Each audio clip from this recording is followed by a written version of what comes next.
Welcome to Resource on the Go, a podcast from the National Sexual Violence Resource Center on understanding, responding to, and preventing sexual abuse and assault.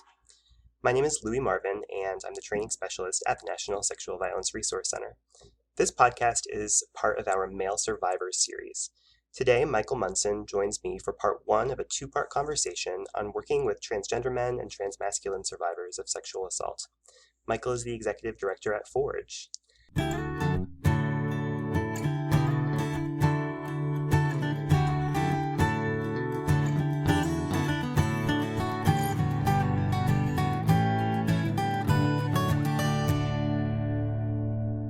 Michael, thanks for being on the podcast. Tell us a little bit about Forge and your work. Hey, thanks for having me as part of this series. We've been talking about this for a long time, so it's kind of fun to actually be with you in this virtual space and recording. So Forge is an old organization, at least I feel like we're an old organization, 27 years old. We are a national trans anti-violence nonprofit. So those things all go together, the trans part, the anti-violence part. And let me just give you like a little snippet of kind of where we came from and where we are right now, because I think it shapes a little bit about our work and how we work with folks now. So we were founded 27 years ago, which is it's not pre-internet, but it was like when people didn't have ready access to the internet. So we started out in that really grassroots sort of way, like many organizations do. And we were filling a need of like whatever and however people needed services and support. So it wasn't necessarily about sexual assault. It was about what kinds of resources do people need, and how do we find those resources if they don't exist, and how do we connect people to those resources. And at the beginning, we were very focused on trans men. Language is different then, and we'll talk a little bit about language, but that was our central focus. And then we've since expanded from that. In 2003, we started noticing that the people that were coming to our support-based groups, we saw that at least like 50% of them were referencing sexual violence. So casually referencing, not, talking in depth. And it was like, wow, if at least half of these people are referencing sexual violence, this has got to be something, there's got to be something going on here. And so we were able to start doing some research around sexual violence within the trans community, and our research validated that in terms of the higher rates of sexual violence within trans communities. So within transmasculine communities and trans feminine communities and non-binary communities. Again, in 2003 wasn't the language that we used, but that's how we can recast it today. So that was in 2003, and since then our work has really evolved to center on that connection between trans folks and anti-violence. And because of our funding through OVW, Office on Violence Against Women, we've predominantly focused on sexual assault, intimate partner violence, stalking, and then also hate-motivated crimes and how they interact with those other forms of crimes. So just to give you a picture, about 25% of our work is with trans and non-binary survivors and loved ones. And again, that's national, so that means translating those things into virtual spaces. And then 75% of the work, so the majority of our work is doing training and technical assistance with victim service providers, with advocates, with all of those allied professionals. And that TA is traditional TA that is one-on-one support, webinars, conferences prior to COVID, webinar that we archive, that we've created ourselves, webinars for other people, publications, site visits, support, policies, procedures, all of those things that most TA providers do. So that was a really long answer of who we are, but that's kind of the trajectory and where we're landing right now. That's great, thanks. And yeah, I'm sure you could talk a lot more about all the things that you've seen and done along the way. I really appreciate that you highlighted both a grassroots and a national technical assistance perspective. I think that's really cool. And you have anticipated where we're going already in your commentary about how language has changed over the course of Forge's work. And so I just love to get right into that. We're diving into some topics related to trans men and transmasculine folks today. And it seems that before we get there, we should talk a little bit more about gender, just broadly. So spend some time talking about what to you is maleness and being a man, and what is masculinity. And I think this is going to be much harder than talking about sexual assault or sexual violence. So it's a very hard question, and it's a hard question that I think that I could give you a different answer to today versus yesterday versus tomorrow. And I certainly know that there is no one answer to this. So what I'm sharing is certainly my perspective of it and what we know other people think around, masculinity, maleness, because it's a hard question. It's a broad question. So I think, like, to start out this question, I think that most of us know what gender is, right? We at least know what it is to ourselves, but we can't always define what it is. I think most of us have an internal gender identity, and this is not about trans people or non-trans people. We all have that internal kind of compass of what our gender is, and we know it. But it's hard sometimes to figure out, well, what does it mean to be a man? What does it mean to be masculine? So I think that, when we look at things as a construct, like we could look at a lot of things as constructs, as social constructs, we might look at gender in terms of what did our parents or grandparents or guardians or aunts or uncles, or pick the non-gendered or gendered person in our life, teach us when we were growing up. What did we even hear maybe when we were still in the womb? What messages kind of came through, like, psychically, and not to be all woo woo, but there are some messages, I think, when a parent knows what gender they think their child is going to be. We can look at maleness, masculinity, and gender in terms of what toys are we given as kids? What kind of clothing are we given as kids? What messages get associated with those external objects from other people? And then how do we resonate with those objects that we're given? We don't always we don't have the agency over picking our toys sometimes as kids. We're given things. So how does that get reinforced? How does it feel dissonant to us in our gender? And then what was affirmed in our behavior, our actions, our choices? What was not affirmed, or what was even punished or chastised, or talked negatively about, again, about our behaviors, how we talked and walked and moved, and what we played with. So I think all of those become kind of the core part of what makes up our early gender. And then when we start to have more awareness of being able to articulate it, I think I look at gender as relational. So we have a world that's really focused on the binary, that when we talk about masculinity, it's always in relation to femininity. And so there's not just gender as this big thing that is kind of free floating. It's polarized. And even if people end up kind of in the middle of that polarized, it's still usually seen as a spectrum. So a lot of trans communities are talking about gender not as a spectrum, but as a sphere, or as something that you can not be on one end or another end, but could be, not on an X and Y axis, or maybe it is on an X and Y axis, so that, there's many different places that people can land. So again, I think it's really hard for us to not talk about masculinity without somehow referencing femininity.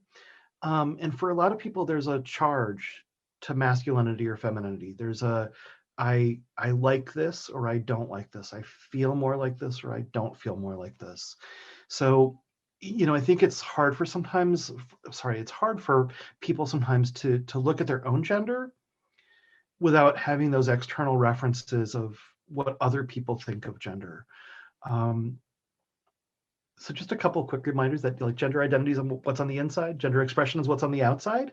And so sometimes those things match for a lot of people. So non-trans people, cisgender people, those things usually match. And for trans folks, they oftentimes don't match. So what we were assigned at birth doesn't match our current gender identity, and how we express our gender might be different or the same as what our gender identity is. So those are just kind of like these things to try to keep in mind as we move forward in talking about, well, what does maleness and masculinity mean? So it's a really slippery question again. So it's a big question, slippery question. Yeah, yeah, I think slippery is a great word, and I think yeah, you started out by saying it's a hard question. You gave everyone a lot of great stuff to think about, and then and then ended by using that word slippery. And I think that's right. That's exactly right. So I appreciate you leading us through some of those thoughts and kind of helping us get our bearings and thinking about gender when we're thinking in the context of working with male survivors. So so then, yeah, thinking about how we, this larger series of conversations is about working with male survivors. So put into context for us what it means to talk about working with trans survivors of sexual assault when we're talking about working with male survivors. So that's another good question, right? And another really broad question. And I think I want to acknowledge up front that this question, there are many different ways in how people view trans survivors within the constructs of working with male survivors, or the other way around. So working with male survivors and how trans people fall into that. So for some folks, both providers and survivors, I think that male survivorship is about those who were assigned male at birth and continue to identify as male. That's the traditional way that we think about male survivors. And more folks, both survivors and providers, are seeing that that's a limited way of looking at gender, and it excludes a lot of people that need services and support and healing. So that's kind of the short answer to that, is that, we can look at male survivors and we can look at an old model, or we can look at a more expansive model of who that includes. Yeah, and address that expansiveness. What might that expansiveness look like or be like? Again, knowing that these are broad questions that can't be summarized in like a 3 bullet point kind of answer. But what are some things about that expansiveness that you'd like for our listeners to think about? Yeah, so again, we could talk for hours, right, about what expansiveness is, what trans communities are, what all of these pieces are. So if we circle back to that initial question about maleness and masculinity, and we can talk about gender, and we can kind of get into this question about what is the expansiveness of communities. Once again, there's no monolithic trans community. I might have a very different view of what trans communities are versus you versus somebody else. And there's a lot of folks that want to limit who the trans community includes.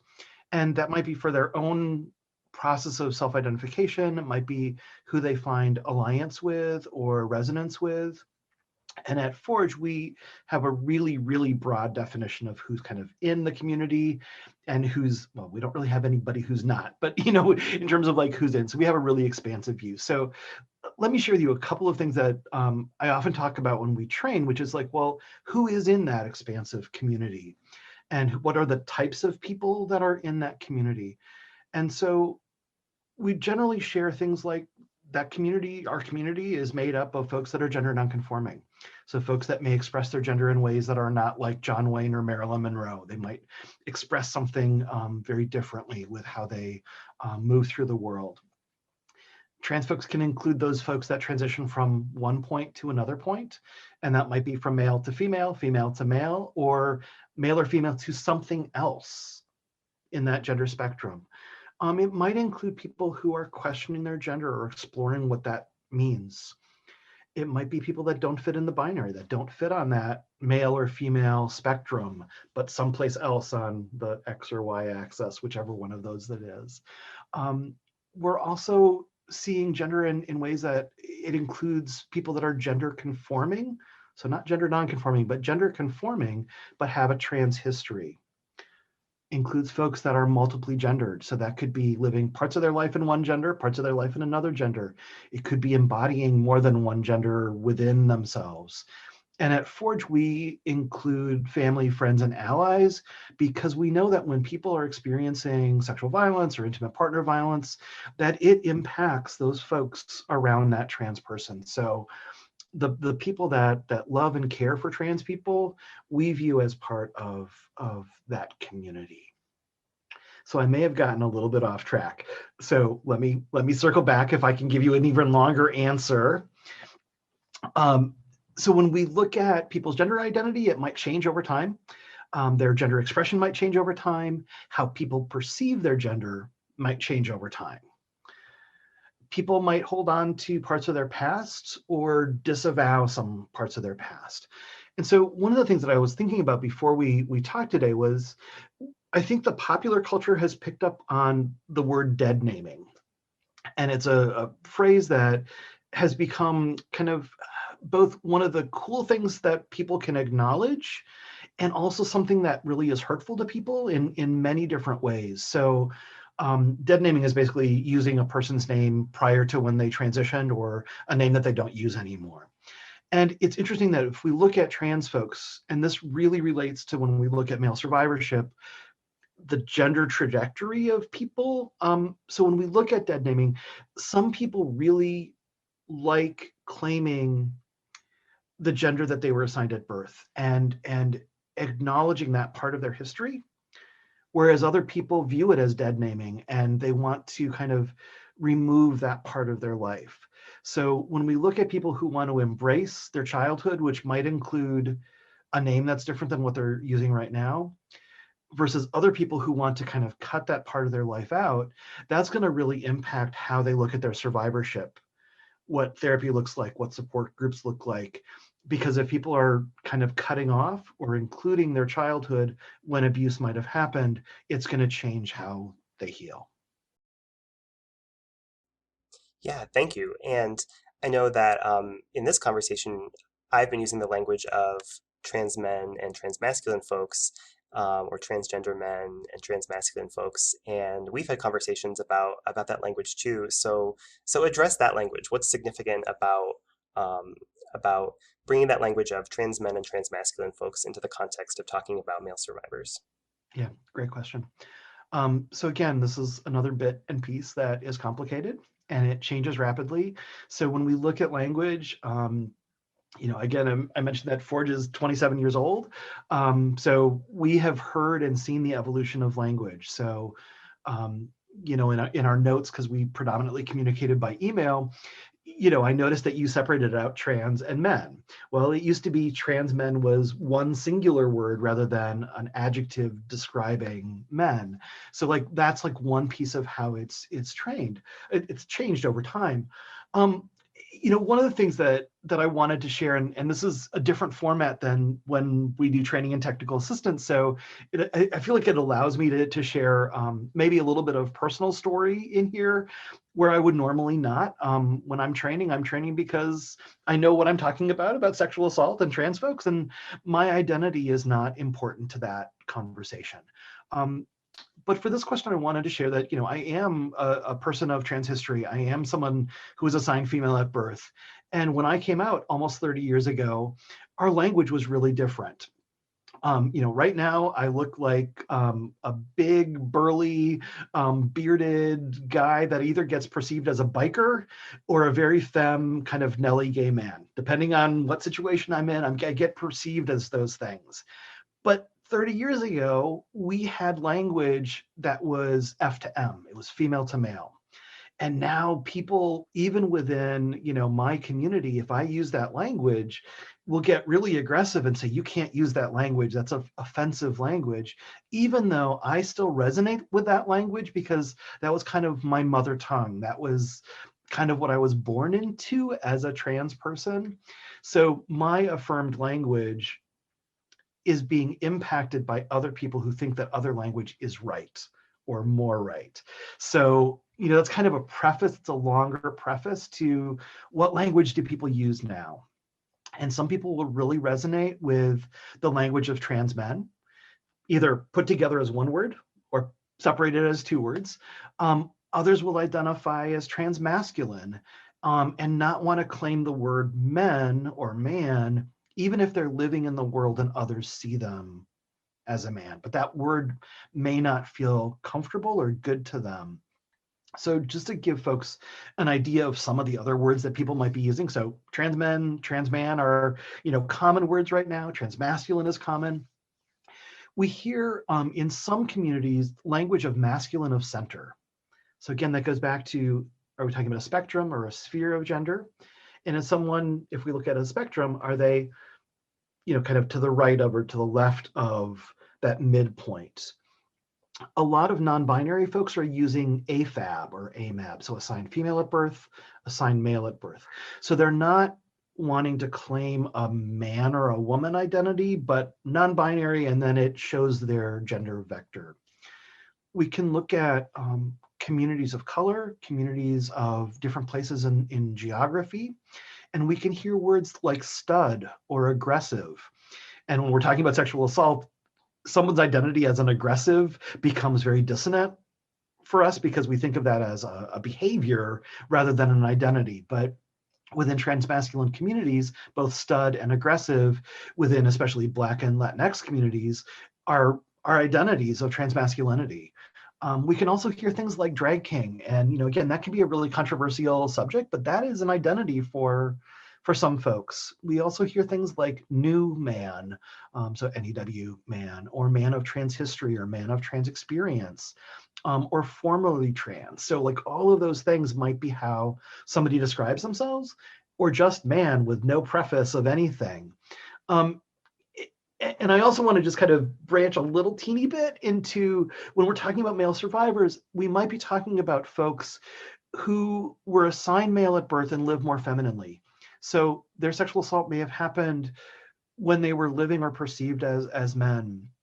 So those folks may be in a different category of language.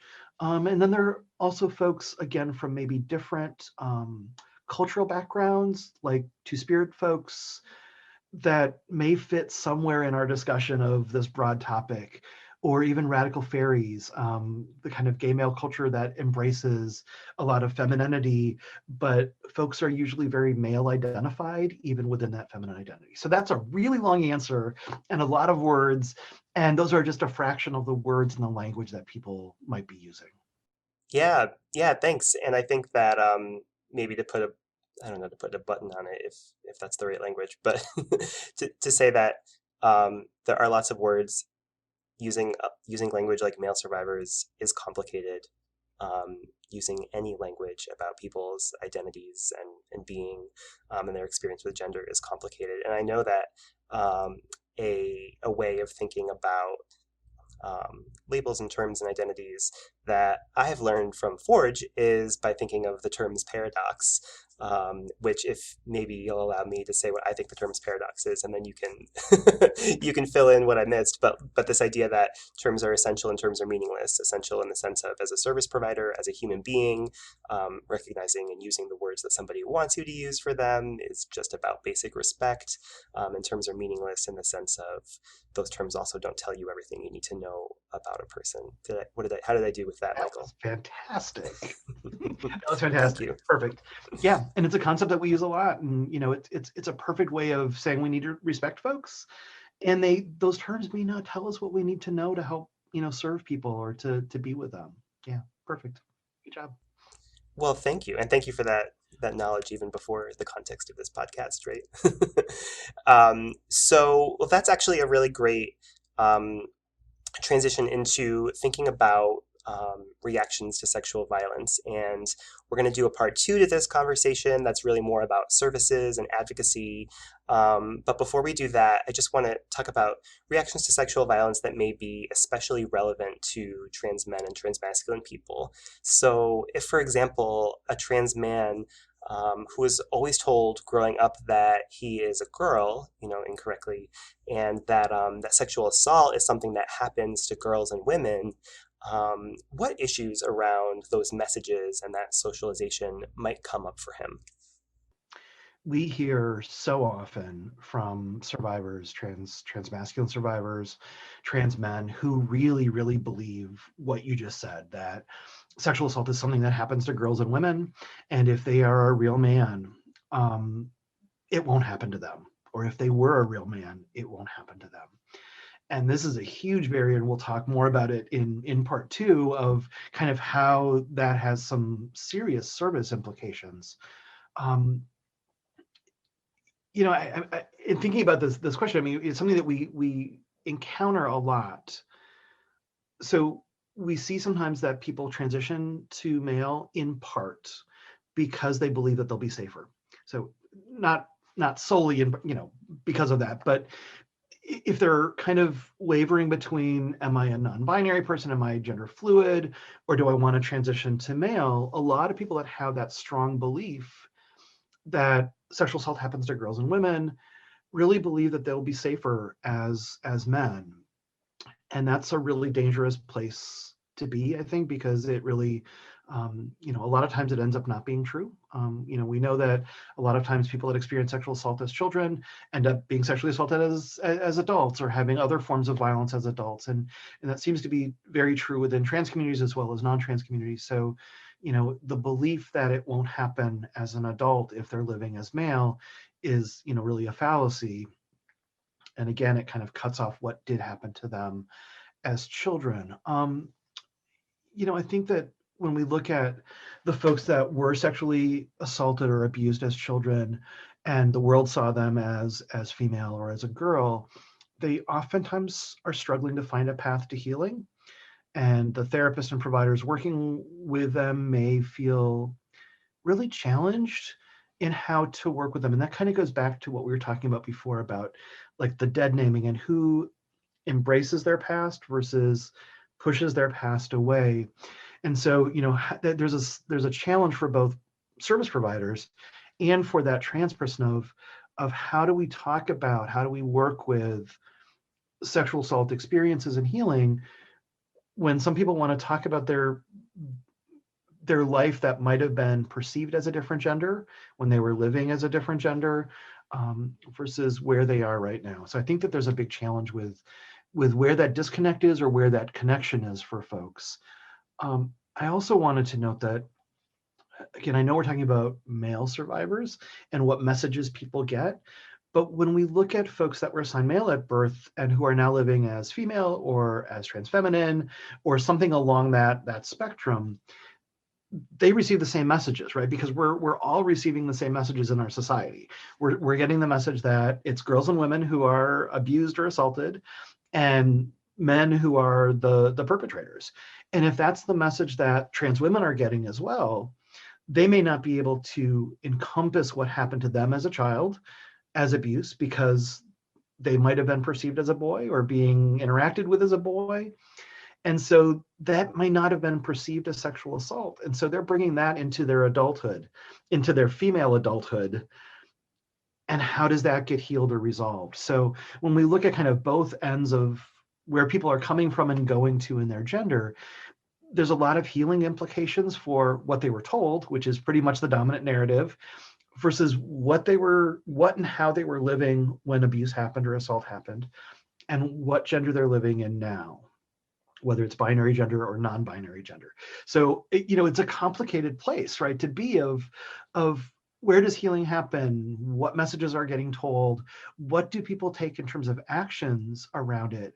And just one more comment, I think, about the trans women, which I know is seems like it veers off of trans men, but I think it's part of it. There are a lot of trans women who are assaulted as women in adulthood that believe it affirms their gender identity as women because they believe that sexual assault happens to women.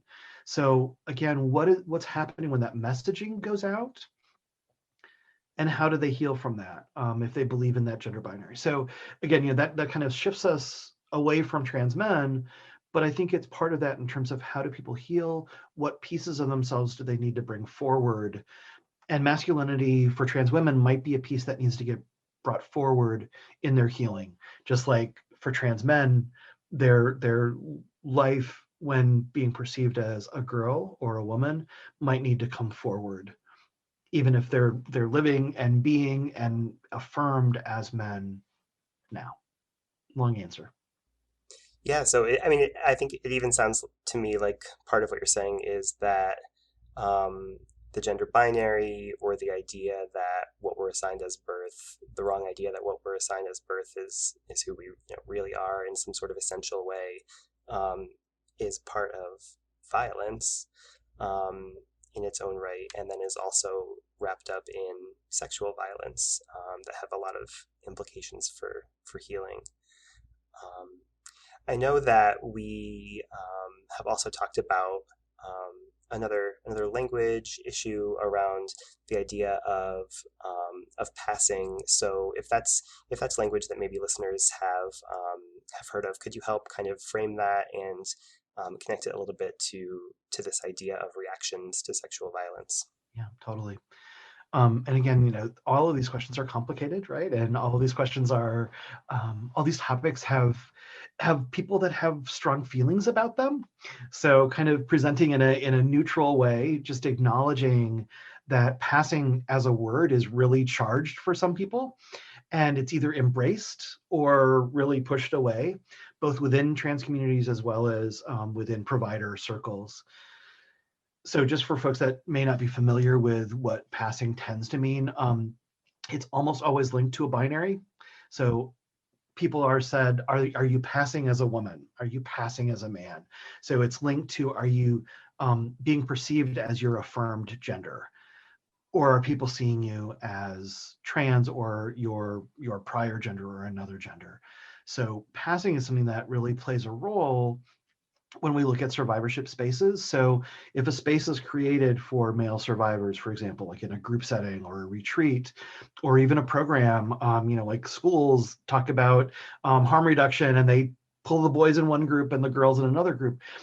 When we talk about passing, a lot of times what people look like is where they get assigned to a group. Now, that's not a good way of dividing people up, in my opinion, but that is oftentimes what happens. And it happens sometimes when people are not knowing yet or expressing what their gender is. So like the boys and girls that are in, gender or sex ed or healthy relationship ed or whatever is happening in grade school, if that kid is not out as trans or in their affirmed gender, what messages are they hearing? And they're hearing different messages if they're in the boys group versus the girls group, rather than just having a group that talks about what healthy relationships are or what healthy consent is or any of those things. So when we look at passing, we clump people based on what we as external people are seeing someone's gender as.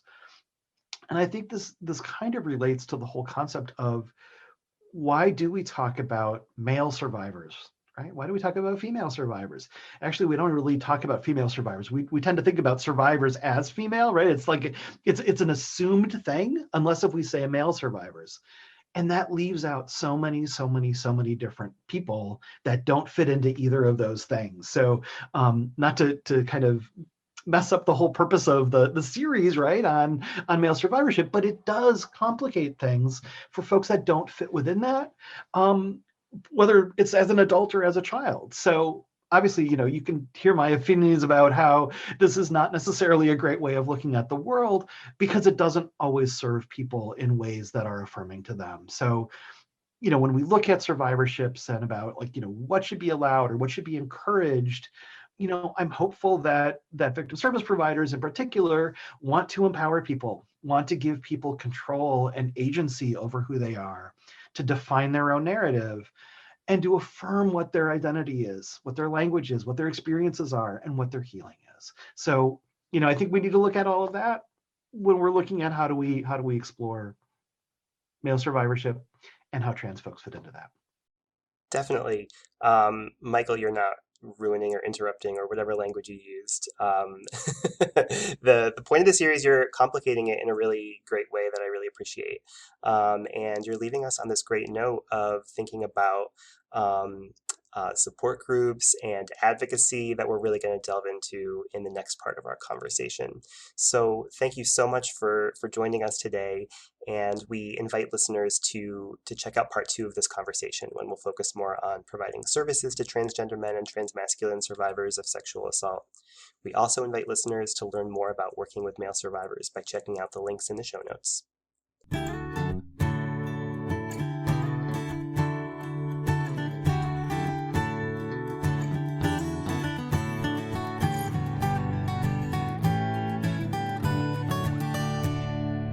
Thanks for listening to this episode of Resource on the Go.